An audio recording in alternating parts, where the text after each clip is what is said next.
Welcome to the Aging and Spirituality Podcast. I'm Kathy Lee Taylor, And I'm Chris Jensen. and we come here every week talking to you, to women who are over 60, and we're asking you to connect to your authentic power and to really learn how to live a fulfilled life, focusing on yourself in this last part of our lives. Not last part, that sounds so dramatic, doesn't No. it? Yeah, third part. I never know what to Yeah, say about that. next part. But it kind of goes into the title of our talk today because I titled it How to Embrace Mortality Mm, Through Grace and Spiritual Wisdom. And I know mm, it sounds sometimes a little bit scary, but the thing is, if when we accept our death, the fact that death happens to all of us, then we can really be more joyful. We can have mm, more creativity because that non-acceptance really stands in our way. And I'm going to talk about how we do that and how we can let it go. mm. It's Right? really an interesting truth that we only die once, but we think about it all the time, and if we're smart, really, we can live every day till its fullest, and that's the point. That is the Mhm. point. We want to live to the fullest as much as we possibly can.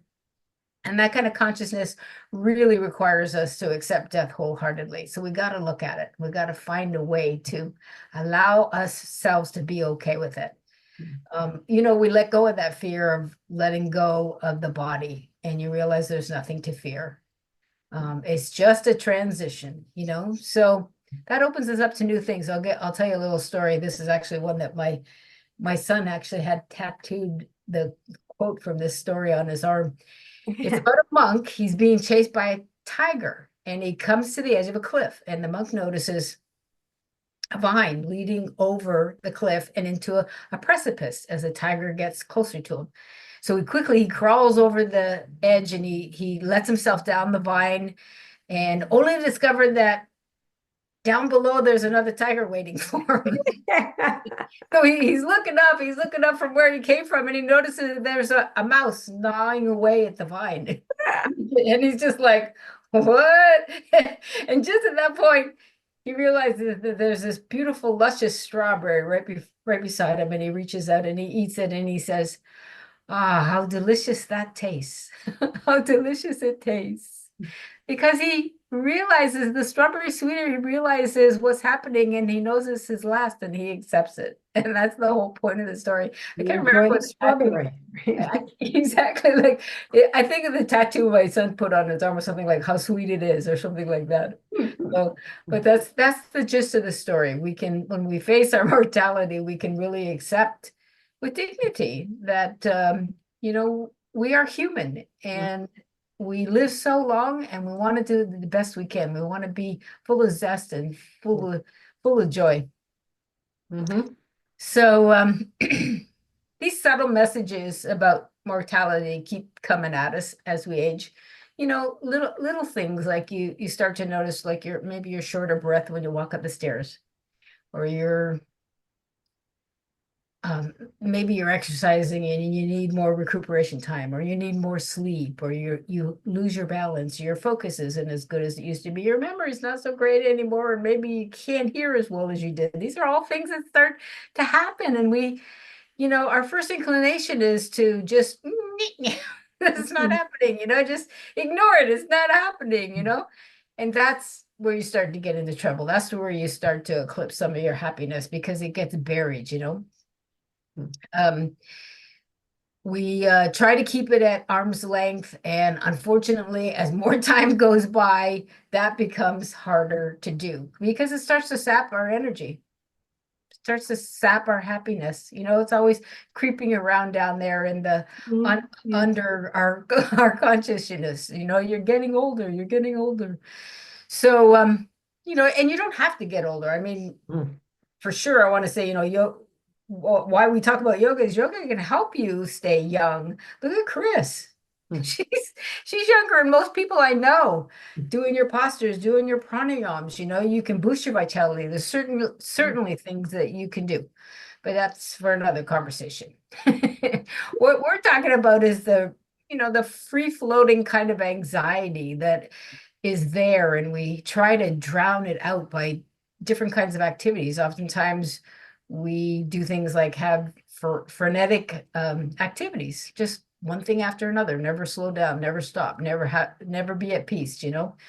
We're constantly entertaining ourselves. We're constantly looking at our phones. Maybe it's alcohol, maybe it's drugs, maybe it's sexual conquest still at, you know, this part in our life. Or, you know, maybe we become really obsessed with being youthful, you know, getting facelifts or whatever it is that you can do to try to stay looking young. This is the drama of life, and we see it around us all the time. It's not just our elder age that goes on from the beginning of time that you come on the planet. And when we repress this fear of death, we're really sapping our vital energy. It's exhausting. I'm exhausted just talking about it.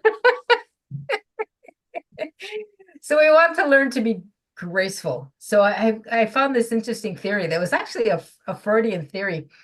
And Freud said this, which I did a little studying I think Chris was actually a psychology major. I did a little studying when I first was in school, but not as much as she did. But anyway, Freud talked about two primordial forces that drive the human experience. He called them libido and thanatos.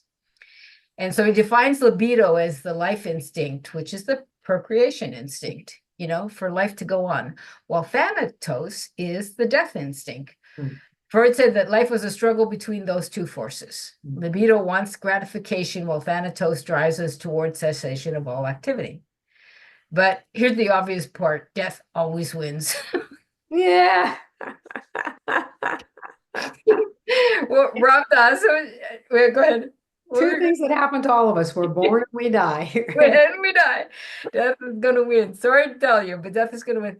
Ram Dass, who is one of the beginning spiritual people way back there, he said it this way: death is absolutely safe. Nobody ever fails at it.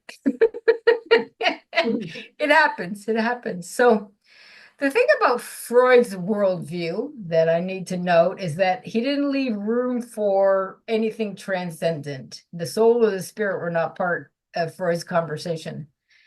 You know, and so when you're talking about aging gracefully and becoming like a spiritual elder,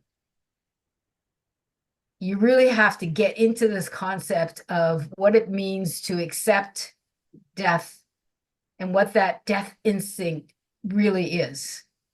So what we have to do is we have to tap into that source of love and wisdom that resides within us. So there you go. We're back to talking about the soul. From a spiritual viewpoint, this struggle between libido and thanatos is ongoing dialogue between the personality and the soul, or the inner self. Pretty much the same story. What Freud called death of instinct compares quite clearly to the Eastern notions of ego, transcendence, and enlightenment. So, for example, Hindus strive to break attachment with desires, which is libido, in order to attain samadhi, a transcendental state in which self-consciousness is suspended, which is thanatos. So, as young people, libido thrust us into our multiplying connections by beginning new relationships and projects over and over and over again. Isn't that what we do like our whole lives until we get older? Yeah. And then we become elders and we get more concerned about life completion and self-actualization. Yeah, and about making sure it counts. Making sure it counts. And that's the force of thanatos. It's making us more selective in our relationships, more selective in our projects. And we deepen that connection with our inner self all the time as we grow into being spiritual elders. You know, so if we honor that force of thanatos, by becoming contemplative, our actions are going to become more discriminating. And we have a greater sense of individuality. We really get to know who we are as individuals, as unique beings that God has created. So, according to this theory, then, the aging person has to devote more attention to themselves. This inward process is the only way to learn not to fear death. And there's cultures that learn, that experience that their whole lives. Like Indians, when they hit, like I think it's 50 or 60, they go on spiritual quests. They go, they know that part of their life, that's what they're going to be focusing on. So kind of like from midlife on, Thanatos helps us be more contemplative. We first notice it because the libidinal activity starts to slow. That desire to be, procreate, connect, all that stuff starts to slow down. We notice that too, whether we're conscious or we're, paying attention to it. Quality really replaces quantity as we get older. That's the good news. These understandings are ways to experience joy as you get older, instead of feeling bad about what you don't have. These are the things that you're gaining as you're becoming a spiritual elder. So this life force really encourages us to deepen our awareness as we let go of needing to conquer things, like we did when you're younger, needing to be competitive, needing to win, needing to be all these things. That, I want to say that goes away. It goes away, right? It's like, and when it does, you're much more peaceful. Much more peaceful when you're not chasing that stuff down all the time. Libido goes from sexuality to acts of mentoring and harvesting, helping other people, being of service. We become spiritual elders, and our energy goes past founding a family and into preserving our legacy. So that we find ourselves, all of a sudden, we want to learn about writing, or we want to teach, or we want to create oral histories. These are things that also happen to us as we age. We're really learning how to pass on our wisdom instead of propagating the species. And we're taking on meaning about our own lives at the same time as we're going through this aging process. A beautiful thing. And that's what I'm really trying to point out here. So what's interesting is people often fight these instincts, they want to keep it at bay. Like I said, it's just like, we're getting old, and they focus on the fact of the things of what they're losing. But the thing is, they do crazy things when they're in denial. They'll do things like find a new lover. How many, look at Jeff Bezos or something like that. Yeah, exactly. I think that's going to keep them young, right? Yeah. You see them, they're all suited up, or they got their new fancy Lamborghini car or whatever it is. It's that kind of mentality. They're exercising madly. They're at the gym. They go the opposite, and they even become more competitive. And women do crazy things like cosmetic surgery, like faces look like these weird puffballs. Like, what the hell? Frozen smile on. Exactly. And that's the same syndrome. They're trying to keep Thanatos at bay instead of understanding where the beauty is to accept in this process, So for women, bless their hearts, women are judged by their bodies, their looks, their speech, everything, their whole lives, right? But in menopause, that's really the first knock on the door from Thanatos. And it's pretty shocking because nobody tells you about it. I don't know about the generation under me, but nobody told me what menopause was going to be like and what was going to happen to my body or my mind or my emotions or anything like that. Thank God I had Chris in my life, because I was able to talk to her about a lot of that stuff. But, at that point, women start really feeling a process of grief because they're losing that reproductive years. That's a part of them that's always been there. They've always seen themselves as babies givers, baby makers. So you start kind of having a sense of grief, like, oh, that's coming to an end. Like, you can't not look at that. You have to face the fact that that's what's happening to you. But here's the thing that you get. Here's the thing that comes in. You starting to understand that you have a feminine kind of wisdom that wasn't there before. That's often associated with healing and compassion, and it's a real holistic kind of understanding of how to act in harmony with life, with nature. It just starts to become available for women as they age, and you pay attention to it. which is what I'm telling you to do right now. Pay attention to it. Well, yeah, there's so much with age that, I mean, when you think about the fact that we don't worry so much about what others think of us or, meeting some expectation. No, we don't. We don't have those needs, No, we you know, get free in so and many that's a ways. real freedom. It's a Oh, real freedom. I can remember, and like, like, look, I got wrinkles. So what? Big deal, freaking deal. Like, yeah, you start to accept those crazy things that you thought at one point would be life devastating. I mean, I remember at one point in my life, like walking down the street, I don't know, this is a clear memory in my mind, but it was like I realized that I never had to look at somebody and think, oh, am I going to date that person? Mhm. Am I going to be in a relationship with that person? It was like, ask any woman, there's a period in their life when they're like, anybody that comes into your sphere is like, oh, this is magical. There must be a reason that they're here. Hmm. Just walk down the freaking street. Like, what? Yeah. But that's how Right. we think as young women. It's like dorky as hell. But it was so freeing to not have to see myself through those eyes. Mhm. I don't have to do that anymore. I don't have to do anything to look pretty or attract you or do anything to make you like me anymore. Mhm. That's freaking awesome. And I've never looked back and I've never regretted that part, that's for sure. So, as women age, they start to see their new roles outside of being a caretaker. We've been there for everybody in our lives all the time. And now she starts to start thinking about herself. Mhm. Self-care becomes a real possibility. So, so Yeah. Mm. it's such an important transition, and we really just need to welcome it with open arms. We gotta free up the energies that really bind us when we deny death. That's the most important point I want to make today. Accept it. Learn contemplative skills, Yeah. Yeah. meditation, prayer, Yeah. conscious breathing. So Yeah.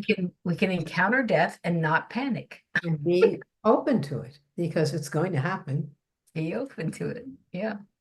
Yeah. If you get nothing out of this talk but that, Mm. take that with you. Yeah, it's great. It's great. Not panic just because you're getting older. Yeah. Start looking for the good stuff in there. Yeah. Right. Right. you know Hmm. so we stop having this excessive self-concern, and we can become really aware of beauty in the moment. Hmm. Focuses it on ourselves all the time. That's freedom as well. Hmm. Right. I mean, there's another reason people are afraid to die, and that's because they feel separate from the whole in life. As you get older, you start to really understand on a deep spiritual level how you are part of the whole universe, how we are all one. And it's really comforting to know Yeah. that. Yeah. And you go through your days just feeling really connected in a way that you didn't have when you were younger. That universal source is really there to back you up and guide you all the time. And you can tune into that anytime you want. And there's so much inner power when you know that, 100%.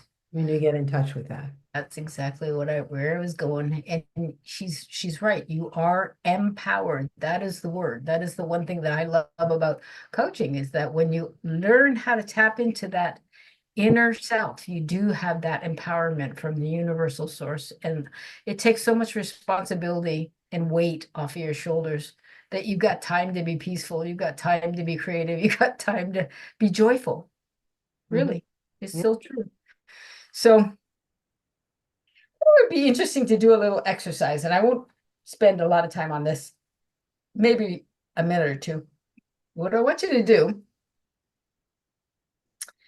is get comfortable, listeners, wherever you are. You can't be driving. If you're driving, don't do this. Yeah. Just listen.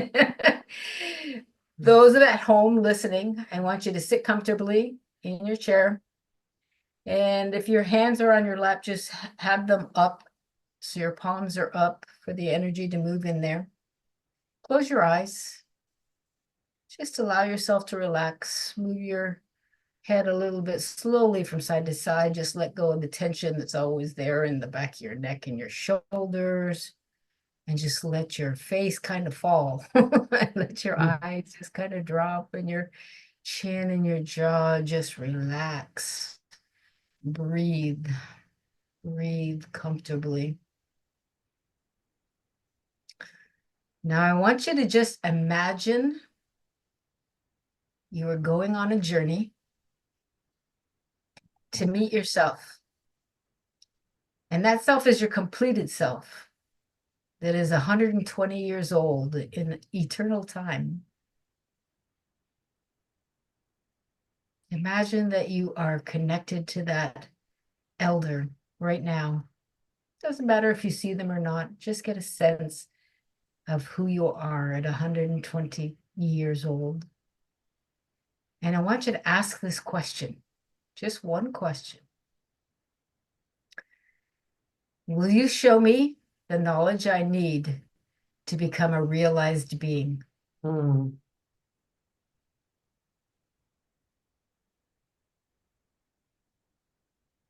Just sit with that question. Will you show me the knowledge I need to become a realized being?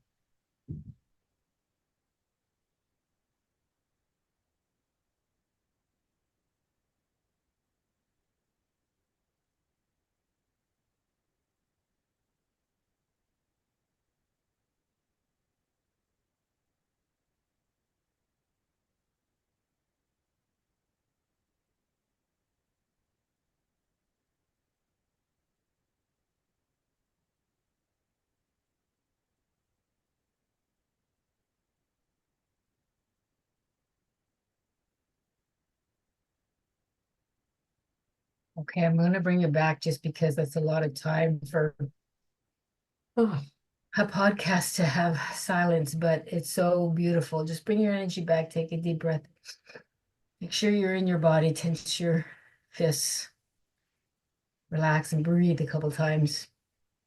And just keep a sense, because I can feel it. I don't know if you can, but that was I so powerful. Oh my gosh. it was beautiful. It was like just the sensation of love.